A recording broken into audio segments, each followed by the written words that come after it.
Bonsoir. Où est Lina? C'est la question qui bouleverse la France depuis le 23 septembre 2023. La jeune fille, solaire et joyeuse, s'est littéralement volatilisée. Et malgré les appels déchirants de sa maman, aucune nouvelle de l'adolescente. Alors que s'est-il passé? Lina a-t-elle fugué? A-t-elle eu un accident? Ou plus terrible encore, a-t-elle été enlevée? Pour le savoir, nos équipes se sont rendues sur place et nous sommes allés à la rencontre de tous ceux qui sont au cœur de cette terrible affaire. Lina, l'insoutenable mystère, une enquête exceptionnelle de Chronique criminelle.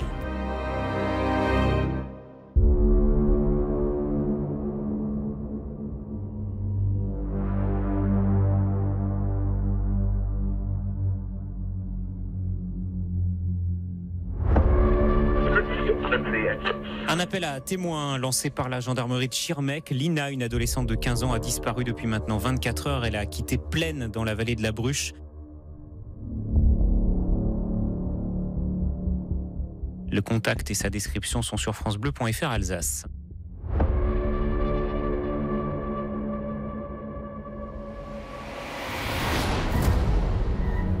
Qu'est-il arrivé à Lina ? C'est la question qui taraude la France depuis le 23 septembre dernier. Cette jeune adolescente blonde, au sourire radieux, s'est mystérieusement volatilisée. Depuis la rentrée, son visage fait le tour des médias. Ce matin, 80 gendarmes ont été mobilisés. C'est un dispositif important. L'histoire de Lina, c'est l'histoire d'une disparition qui s'est déroulée en quelques minutes seulement. Donc ça veut dire qu'il lui est arrivé quelque chose dans un laps de temps hyper restreint, c'est-à-dire qu'entre 11h et 11h22, il s'est passé quelque chose de grave. Il s'est passé quelque chose d'absolument dramatique. Accident, fugue, kidnapping, nous verrons comment les enquêteurs ont exploré tous les scénarios. À ce stade de l'enquête, donc, nous n'écartons toujours aucune piste et poursuivons activement les investigations qui s'imposent pour retrouver la jeune fille. Serait-ce le crime d'un proche? Pourquoi le petit ami se retrouve-t-il au cœur de la tempête médiatique? C'est lui qui, le dernier, a reçu sur son téléphone portable des nouvelles de Lina. Et ce téléphone portable, qui est essentiel, il va le perdre. Ou pourrait-il s'agir de l'œuvre d'un prédateur sexuel? On sait que c'est une jeune fille, voilà, 15 ans, une proie facile qu'on pourrait manipuler pour qu'elle monte dans une voiture. Bon, cette idée, elle est dans toutes les têtes, bien sûr. Y a-t-il dans la région un prédateur sexuel, quelqu'un qui avait repéré ou Lina ou l'autre jeune fille? Des premières heures de la disparition jusqu'aux toutes dernières recherches, nous avons retrouvé tous les acteurs de l'affaire. En particulier, 2 témoins clés, les derniers à avoir vu Lina ce samedi-là. Je suis certain que c'est Lina parce que je l'avais déjà croisée quelques fois et aussi parce que la description qui en avait été faite, c'est bien sa tenue vestimentaire. C'est une image que je n'oublierai jamais. La voyant passer, faire un sourire. Des journalistes présents sur place nous dévoileront les coulisses de l'enquête. Il y a énormément d'émotions, on le voit, on le ressent, quelque chose qui se joue vraiment autour de Lina. La maman de Lina est là. C'est des moments évidemment pour tous les parents qui sont là, qui sont très très forts. Nous avons aussi interviewé Jeanne Cancard, la seule journaliste à avoir recueilli le témoignage de Fanny, la maman de Lina, et de Tao, son petit ami. Fanny nous a dit, moi ce que je veux aujourd'hui, c'est prendre la parole pour multiplier les relais d'information, les appels au secours, les appels à l'aide pour retrouver ma fille. Il faut qu'elle revienne, il faut que je l'ai dans mes bras, il faut qu'elle soit là.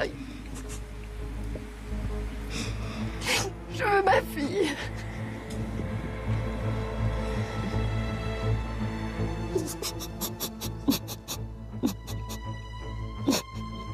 Ça veut dire que ça va aller.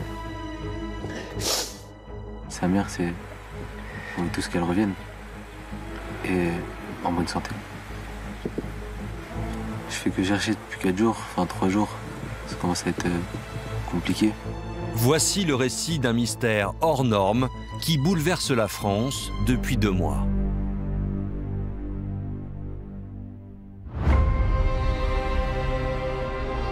Tout commence à Plaine. une petite commune de 1000 habitants, située dans le Bas-Rhin, en Alsace.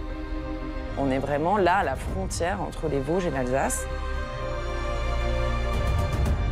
Et cette vallée de la Bruche c'est le nom d'une rivière qui serpente, elle est relativement enclavée et elle est entourée de sapins. C'est assez frappant, on a vraiment des sapins qui montent jusqu'au ciel.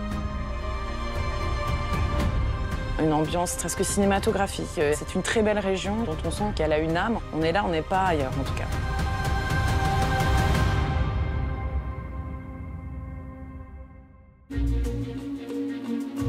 Samedi 23 septembre, 11h du matin. Ce jour-là, Lina doit rejoindre son petit copain Tao à Strasbourg pour passer l'après-midi. Elle part de chez elle à pied pour prendre le train. La disparition de Lina, en réalité, elle commence par l'inquiétude de Tao, son petit ami. Il a 19 ans, Lina en a 15. Et ce jour-là, ils ont rendez-vous à Strasbourg. Il l'attend à la gare. Et déjà, il y a quelque chose qui le surprend, c'est-à-dire que la dernière fois qu'ils se sont parlé, il était 11h20. Et ça le surprend de ne pas avoir de nouvelles. Les ados, en général, voilà, passent leur temps à s'envoyer des messages. Donc, quand sa petite copine cesse d'envoyer des messages à 11h20 et qu'il est près de 13h, il est clair que dans sa tête, il y a quelque chose qui ne va pas. On va essayer de l'appeler, mais elle ne répond plus. Inquiet, Tao alerte aussitôt la mère de Lina. La maman panique. Alors elle lui demande d'attendre l'arrivée du train. À Strasbourg, la voie est annoncée.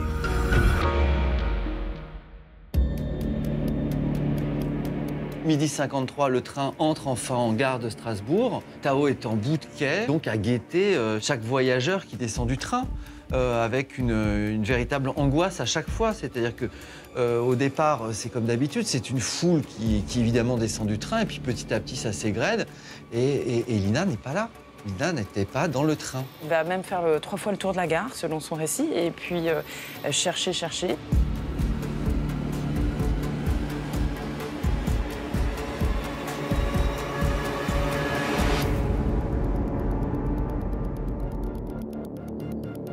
Mais de toute évidence, Lina n'est pas montée dans ce train, elle n'en est pas descendue. Et là, il prend sa voiture et il retourne de Strasbourg à Plaine pour rejoindre la maman de Lina.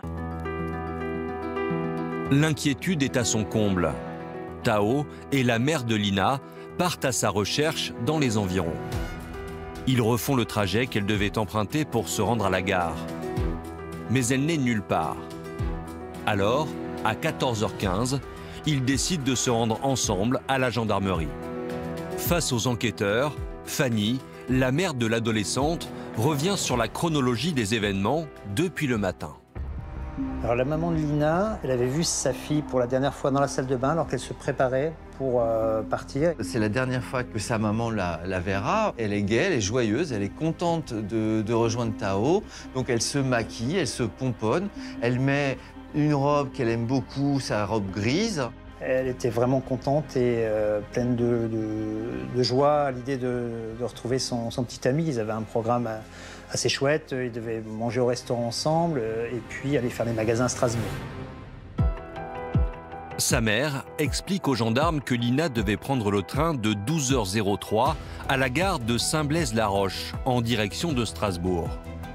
La jeune fille avait visiblement l'habitude d'emprunter ce chemin en lisière de forêt. Elle a quasiment 3 km à couvrir, 2,9 km à couvrir très exactement. Elle doit passer en fait à pied par la départementale 350. Et cette départementale qui passe au sud du village, en fait, il y a très peu de maisons. On est quasiment tout le temps en forêt. C'est assez classique et normal pour les enfants de faire ce trajet à partir d'un certain âge, évidemment. Mais voilà, Lina, en fait, n'a pas commis une imprudence. Et donc, cette disparition, elle est immédiatement prise très au sérieux. Toutes les pistes sont envisageables à ce moment-là. Il peut s'agir d'une fugue, il peut s'agir d'un enlèvement, comme il peut s'agir d'un accident. Donc il faut immédiatement enclencher les recherches sur le lieu de la disparition.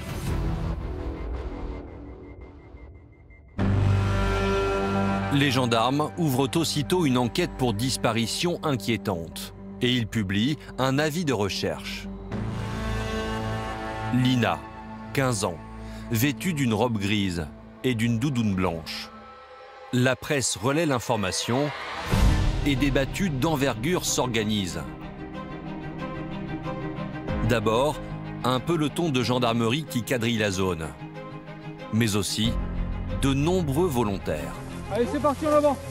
Et dès le dimanche, 180 bénévoles vont se présenter pour finalement faire principalement et avant tout ces 3 km de route. Parce que évidemment, en toile de fond, il y a aussi l'idée qu'on ait pu aussi faire du mal à Lina aux alentours même de la route et qu'on puisse retrouver des traces de lutte, un objet, quelque chose.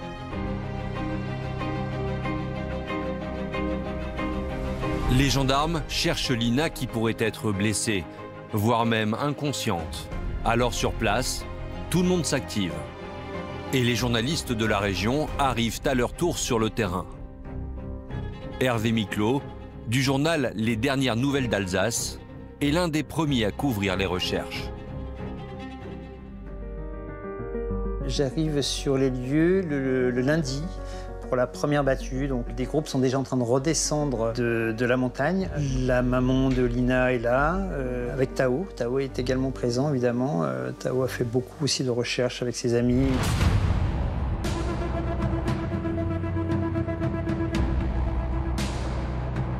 Avec la presse locale sur place, dès le lundi, les chaînes nationales s'intéressent alors à cette disparition. Jeanne Cancard, journaliste de TF1, se lance aussitôt sur l'affaire.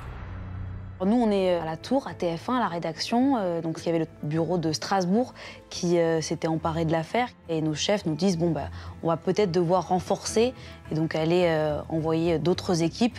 Et là, moi, je pars avec mon JRI, mon journaliste reporter d'images. On prend la direction de Plaine pour aller couvrir cette affaire. On arrive le lundi soir. Là-bas à Plaine, donc ça fait plus de 2 jours que Lina a disparu. À partir de ce moment-là, la presse s'emballe. La disparition de Lina fait la une. La description de la jeune fille est diffusée sur toutes les ondes, avec l'espoir qu'un témoin se manifeste. Les faits se sont déroulés samedi en fin de matinée. Une adolescente, Lina, devait se rendre à Strasbourg en train. Un appel à témoins a été diffusé par la gendarmerie aujourd'hui.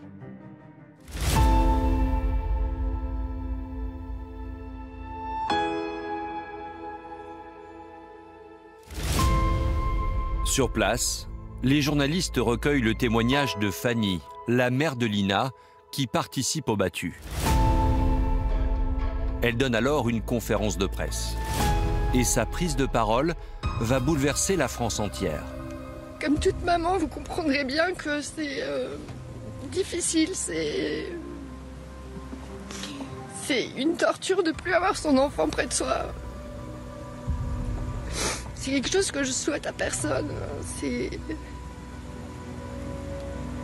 une grande douleur. Voilà. Merci, madame. Merci. Bon courage à vous. Pour la première fois, elle prend la parole devant les journalistes lors de ce qu'on appelle un micro tendu pour justement faire le descriptif de sa fille. C'est une prise de parole qui est assez poignante.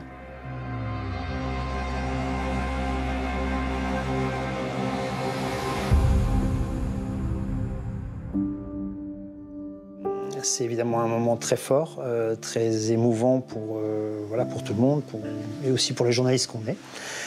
C'est des moments évidemment pour tous les parents qui sont là, qui sont très très forts.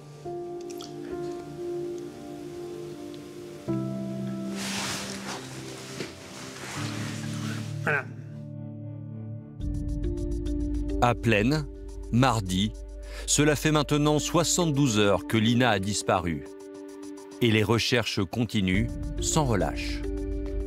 Il y a un vrai élan citoyen, en fait. Le mardi, il y a 400 personnes qui répondent présents, qui sont là. Près de ces fameux étangs, là, il y a un grand parking, il est rempli de voitures. Tout le monde se met à chercher.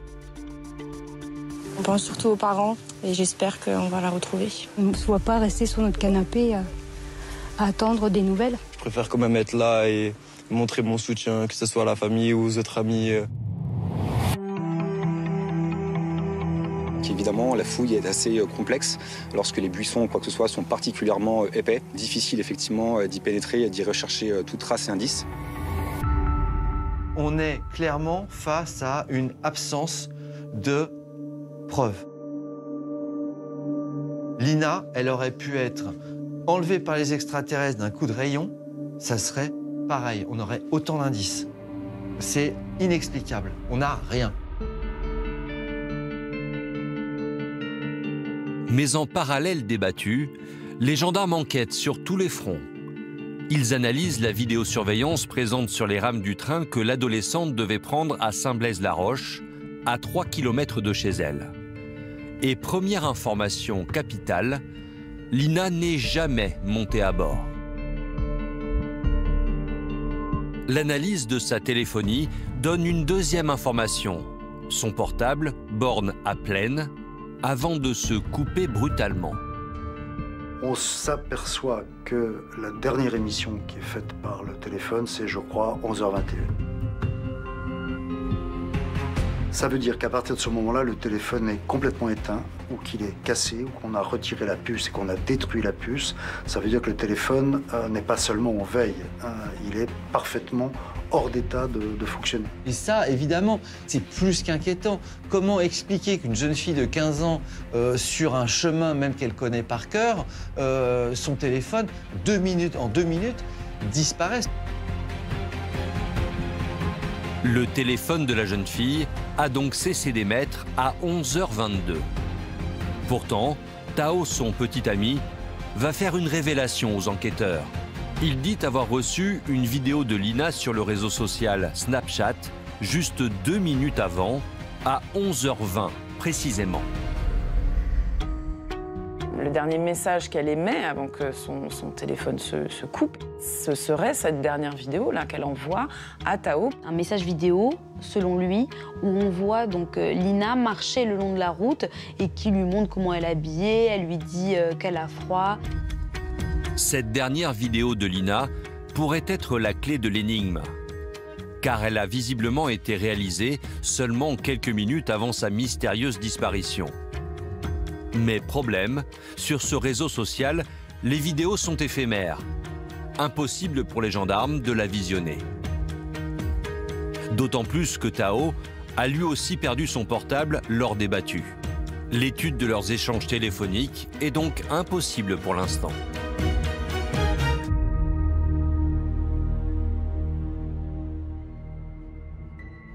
Alors, qu'est-il arrivé à Lina juste après avoir posté cette vidéo? Comment expliquer qu'elle se soit volatilisée sans laisser de traces? Pour Fanny, la maman de la jeune fille, c'est incompréhensible. Sur place, Jeanne Cancard a recueilli son témoignage. Elle raconte son angoisse insoutenable. Et donc là, on est mardi matin. Ça va faire 4 jours qu'il n'y a aucune nouvelle de Lina. Et c'est à ce moment-là, moi, que je rencontre la maman. Fanny, elle dort très peu. La maman dort très peu. Elle cherche partout sa fille.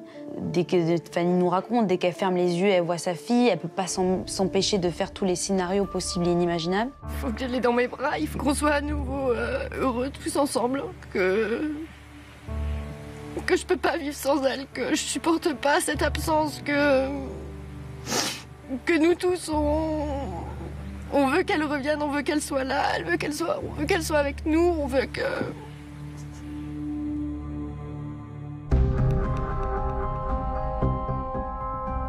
Retour à la gendarmerie. À ce stade, une première hypothèse est scrutée de près par les enquêteurs. Lina aurait-elle pu vouloir disparaître volontairement? La piste de la fugue.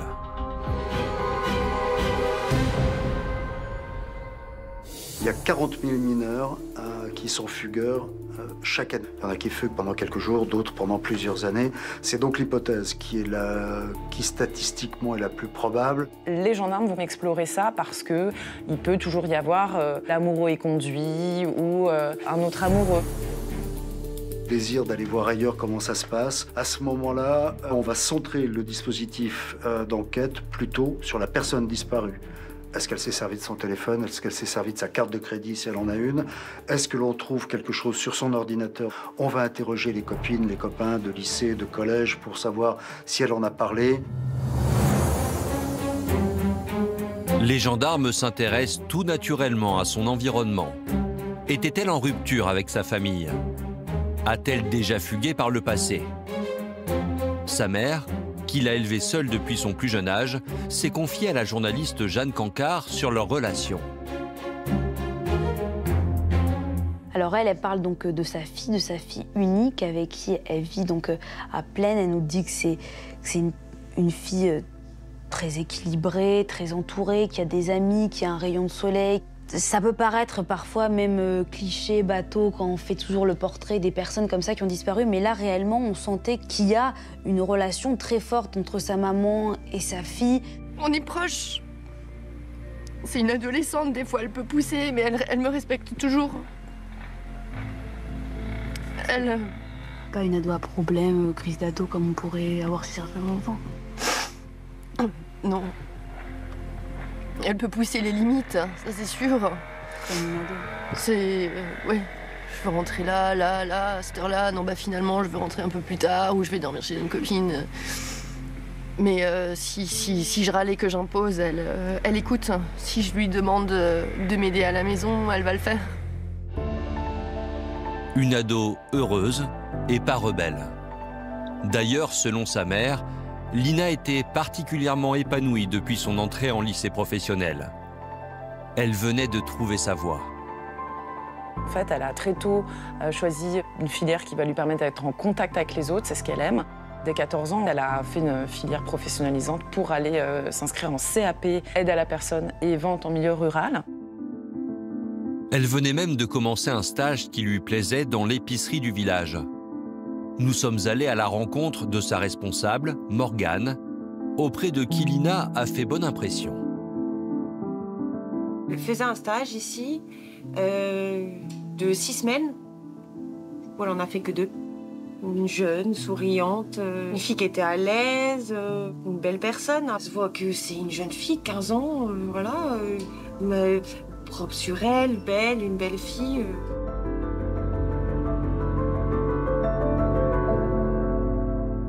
Lina est une adolescente visiblement heureuse, mais surtout amoureuse.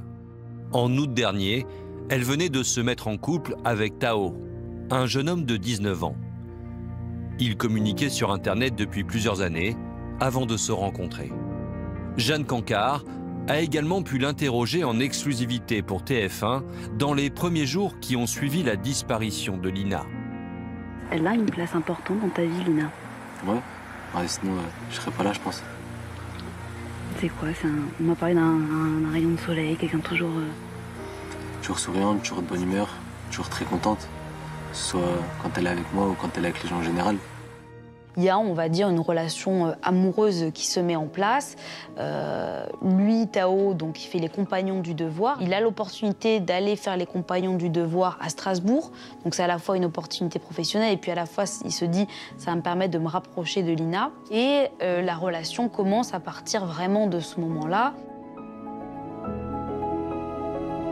Le couple semblait filer le parfait amour. Lina paraissait comblée. Alors la piste de la fugue, sa mère n'y croit pas. Et sur cette question-là, Fanny, elle est catégorique, c'est impossible. Impossible. Elle était tellement heureuse. Des rires, de la gaieté, de l'amour, juste du bien-être, c'était vraiment, vraiment agréable. Hein. La veille au soir, on avait mangé tous les trois, on a rigolé à table.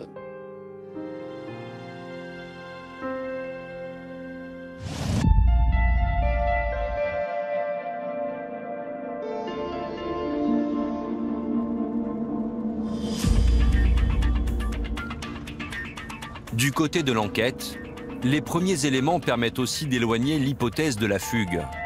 Un homme se présente à la gendarmerie et il explique l'avoir justement aperçu ce matin-là. Cet homme est un témoin clé, car il est peut-être le dernier à l'avoir vu. Selon lui, Elle ne semblait pas fuir la maison, bien au contraire.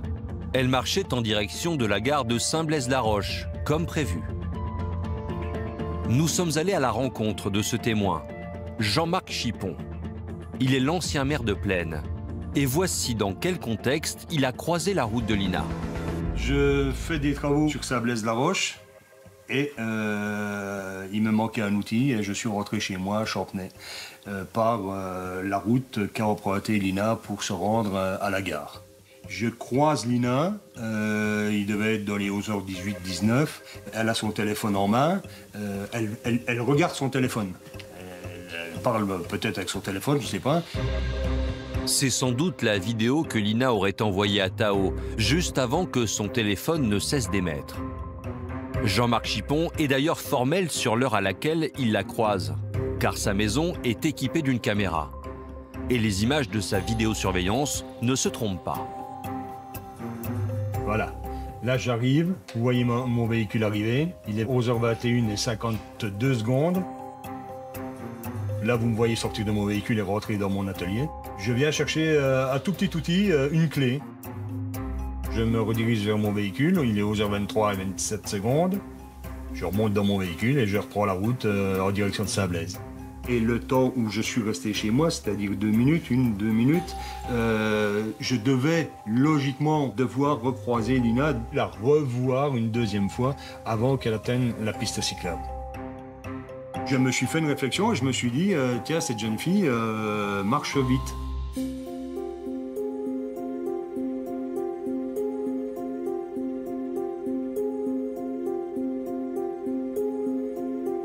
Mais il ne recroisera pas Lina. Elle s'est donc volatilisée ici, sur la départementale 350. L'ancien maire la voit à 11h20 et à peine 3 minutes plus tard, aucune trace, alors qu'elle aurait dû être encore là. Et il est formel.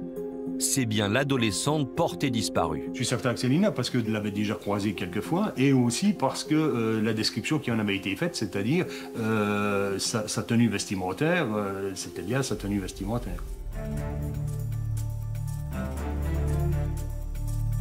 Les enquêteurs saisissent aussitôt les images de vidéosurveillance.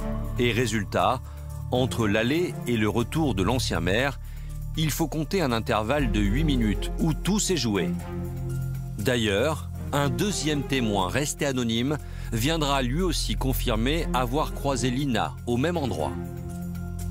Alors, que s'est-il passé pendant ce laps de temps? La jeune fille aurait-elle pu se faire heurter par une voiture ce matin-là? La piste de l'accident.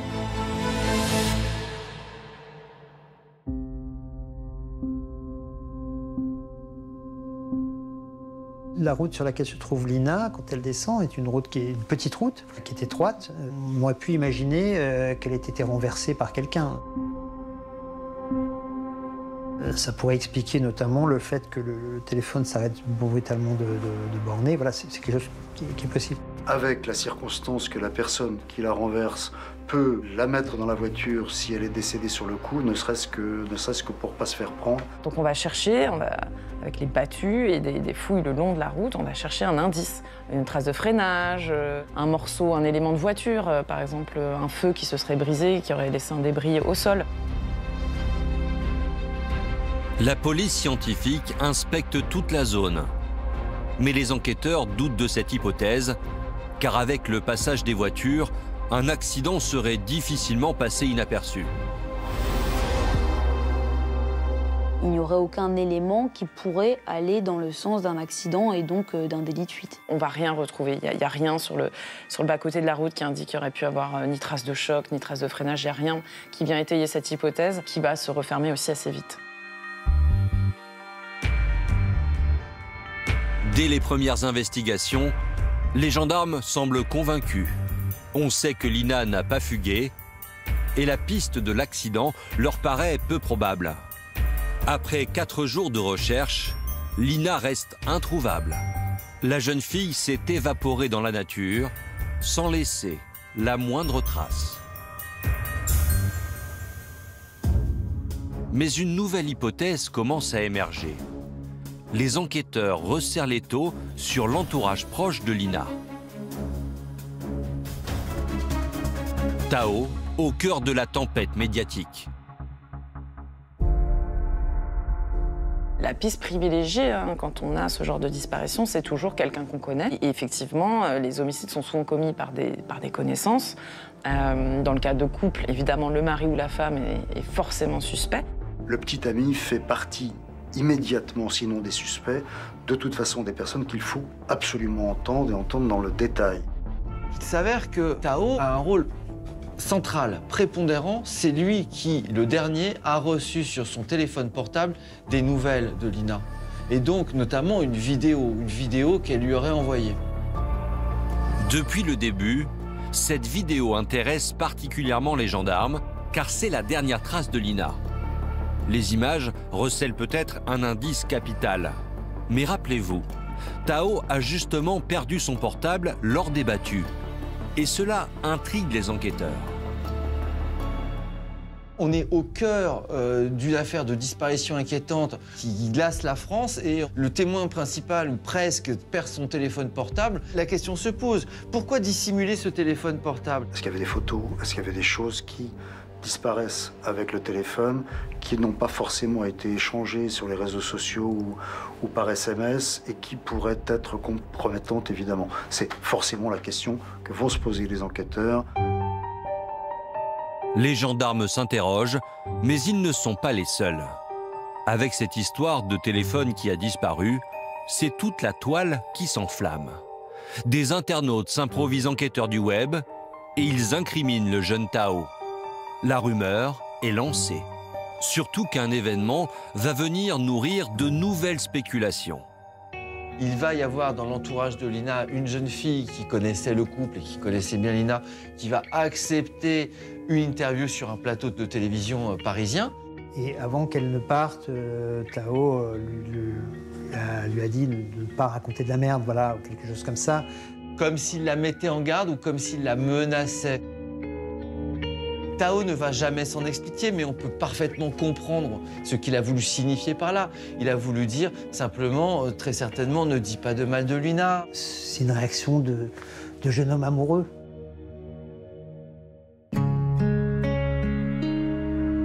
Alors, où se situe la vérité? Tao a-t-il quelque chose à cacher? Ou au contraire, fait-il figure de coupable idéal? Face au déferlement de haine sur les réseaux, la mère de Lina décide de prendre la parole. Elle veut faire taire les rumeurs les plus folles. J'entends tout et n'importe quoi, des choses qui sont absolument fausses. Quand les gens se permettent de douter, de dire des choses méchantes, c'est blessant en fait. On voit vraiment passer des choses horribles sur les réseaux sociaux. Il y a des paroles ignobles, de la méchanceté pure. C'est plus possible, en fait. Je peux pas laisser faire, en fait. Tao souffre. On reçoit beaucoup de messages. Moi, j'ai eu beaucoup d'ajouts sur mes réseaux sociaux, beaucoup de messages, que ce soit envers moi, envers Lina ou envers la famille, qu'on souhaite à personne. Alors que, du coup, je n'étais même pas dans le secteur au moment des faits.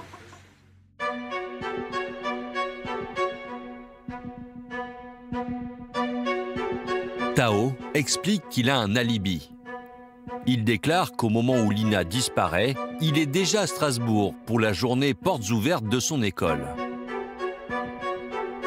Puis, dès 12h15, il attend Lina à la gare. Sa présence est en réalité avérée à Strasbourg, puisqu'il est sur toutes les vidéosurveillances de la gare. Et de toute façon, sa téléphonie, en tout cas, avait déjà montré que son téléphone ne borne pas en même temps que celui de Lina. Donc ça n'en fait pas un suspect, voire au contraire, ça le disculpe aux yeux des gendarmes. Tao n'aurait jamais eu le temps de faire l'aller-retour entre Plaine et Strasbourg. Il semble maintenant hors de tout soupçon. Les jours passent et toujours aucune piste concrète. Mais l'enquête se poursuit et les gendarmes font une découverte sur le trajet de Lina. Après la route, elle devait emprunter une piste cyclable pour se rendre à la gare. À cet endroit, une cabane de pêcheurs est équipée de vidéosurveillance. Et l'adolescente n'apparaît pas dans les images. Elle n'est donc jamais arrivée jusque-là. Et cela coïncide avec le travail de la brigade cynophile. Hervé Miclot, journaliste aux dernières nouvelles d'Alsace, nous a emmenés à l'endroit exact où Lina se serait volatilisée. Donc là, on est à l'endroit où les chiens ont cessé de pister Lina. Lina venait de Champenay, par ici, et elle descendait vers la gare qui se trouve dans cette direction. Les chiens se sont arrêtés par ici, quoi. Voilà. C'est à partir de là, alors c'est pas précis, hein, le chien il peut perdre une piste, il peut la retrouver un peu plus loin, mais ils n'ont rien retrouvé, ils sont arrêtés. Donc ils ont fait ce marquage pour délimiter l'endroit à peu près où il était impossible de suivre sa trace. Voilà. Avec ce marquage qui s'arrête net, le scénario le plus probable, c'est que Lina soit montée dans une voiture, de son plein gré ou de force. Et justement, un témoignage vient confirmer cette hypothèse. Il s'appelle Robert, il habite Plaine. Et suite à la diffusion de l'appel à témoins, il a fait le rapprochement avec ce qu'il a vu le jour où Lina a disparu. Voici ce qu'il raconte. C'est là où vous étiez, là. Ici, en train de fumer une cigarette.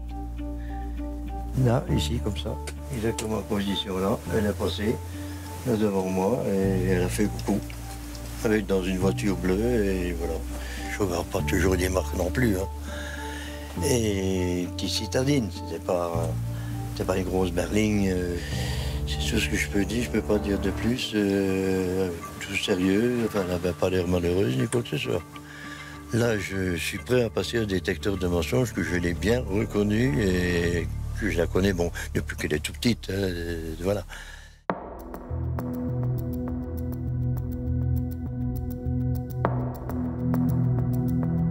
Si Robert reste un peu vague sur les horaires où il aurait vu Lina, il est formel. C'est bien elle qui lui a fait coucou. Et il confirme ses dires aux enquêteurs. Il a identifié une voiture citadine, a priori de couleur bleu foncé. Et son témoignage ne s'arrête pas là. Je ne peux pas dire que j'ai vu le chauffeur, la tête du chauffeur, s'il était bouclier, frisé, s'il avait une perruque bleue, s'il avait une tresse, ça je ne peux pas dire. Ça, je suis incapable de dire. Mais la petite larvichée, je crois, sur le côté. Parce qu'il a tourné la tête juste au même moment. Ça travaille encore le jour d'aujourd'hui et ça, c'est une image que je n'oublierai jamais. La voyant passer, faire un sourire, je peux pas... Ça, je n'oublierai jamais. Jamais. Si les souvenirs de Robert sont exacts, il serait à ce jour le seul à avoir aperçu le conducteur. Un homme avec une barbiche. Alors, les recherches se concentrent sur toutes les voitures qui pourraient correspondre à ce signalement. Lina aurait-elle été kidnappée? La piste de l'enlèvement. C'est à prendre avec des précautions, mais pourquoi les gendarmes prennent ça au sérieux? C'est qu'ils ont d'autres éléments, par ailleurs, qui leur font penser qu'une voiture bleue, et une Clio plus précisément, pourrait être impliquée, en tout cas elle passe dans le créneau fatidique sur la route. Ils le savent notamment par des images de vidéosurveillance. Donc à ce moment-là, vous avez une petite dizaine de voitures qui correspondent donc à cette description, qui sont fouillées dans les alentours, pas seulement à Plaine, mais dans les villages aussi aux alentours. Parmi les personnes qui sont perquisitionnées et auditionnées, il y a une personne qui va retenir un peu plus l'attention des enquêteurs. C'est un homme âgé d'une quarantaine d'années, père de famille, qui vit juste à côté de chez Lina, dans un hameau tout proche, et qui, dans ses premières déclarations, est un ton un peu intriguant. Il a l'air détaché. Cette façon de répondre, un peu comme à côté, inquiète un peu les enquêteurs. Les gendarmes décident d'entendre cet homme. Il est professeur de musique dans les environs. Et très vite, ils vont perquisitionner son domicile. Les enquêteurs semblent enfin tenir un suspect. Alors tout ce déploiement sur place attise l'attention des médias qui s'empressent de relayer l'information. En Alsace, les enquêteurs semblent se concentrer particulièrement sur une maison. Elle se situe tout près de la commune où vivait la jeune Lina, disparue depuis maintenant une semaine. Déjà fouillée hier, cette maison a été mise sous scellé et les gendarmes y sont revenus ce matin. C'est un homme seul qui vit dans cette maison, située à moins de 2 km à vol d'oiseau de l'endroit où Lina a disparu, à environ 5 minutes en voiture.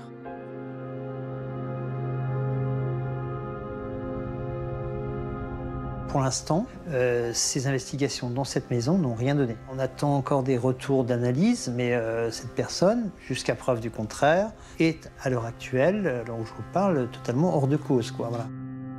Plusieurs voitures, des citadines bleues, sont passées au crible dans la région. Mais officiellement, il n'y a toujours pas de piste.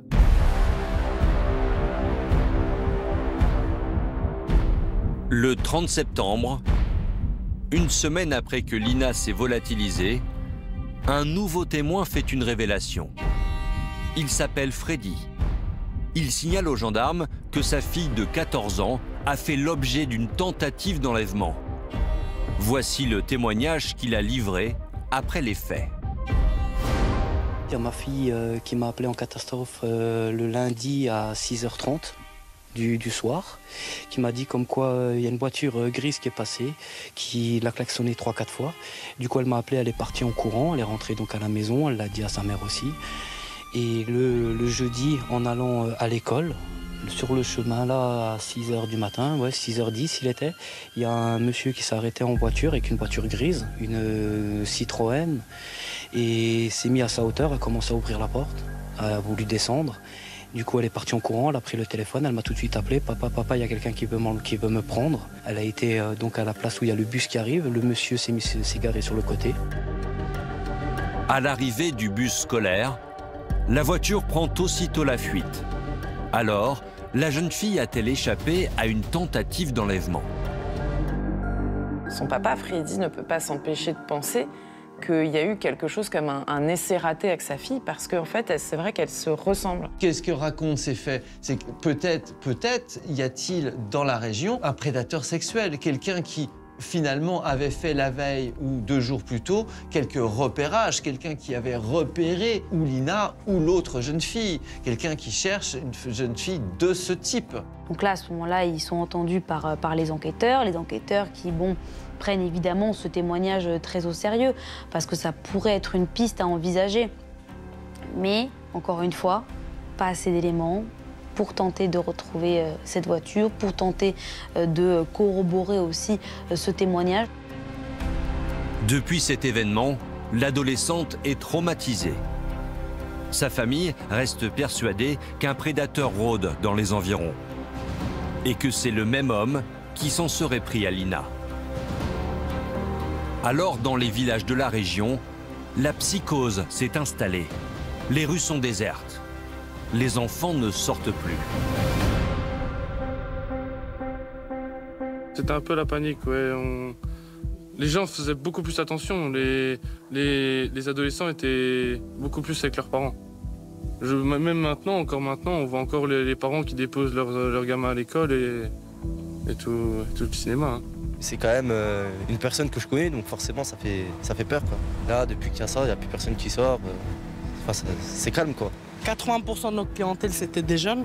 Et là, depuis d'ailleurs la disparition de Lina, on a beaucoup moins de jeunes quand même. Hein. Les gens ont peur maintenant de sortir tout seul maintenant. C'est pas bon. Et puis il faut conseiller les jeunes, il ne faut pas sortir maintenant sans leurs parents, quelqu'un en adulte un peu plus âgé.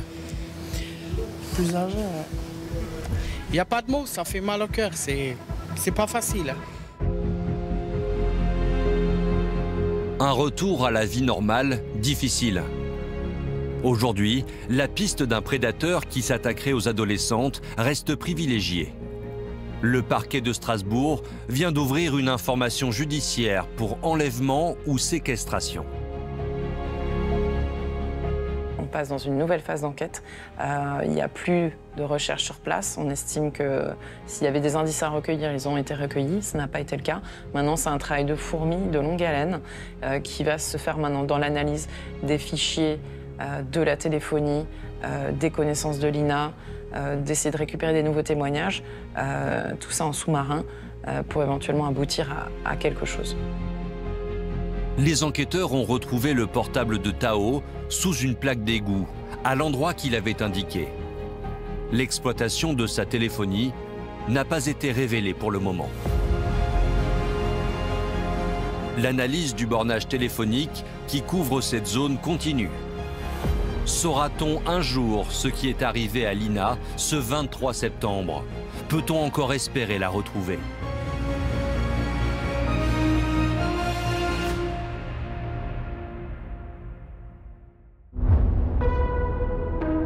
Aujourd'hui, la maman de Lina et Tao continuent de chercher, sans relâche. En fait, on fait tout, on essaye de tout faire, tout ce qu'on peut, tout ce qui nous passe par la tête, tout ce qu'on... On se relaye, on essaye tout en fait. Il faut qu'elle revienne, il faut que je l'ai dans mes bras, il faut qu'elle soit là. Je veux ma fille. Dans un récent communiqué via son avocat, la mère de Lina a réaffirmé sa rage et sa détermination à retrouver sa fille. Depuis, elle s'est murée dans le silence.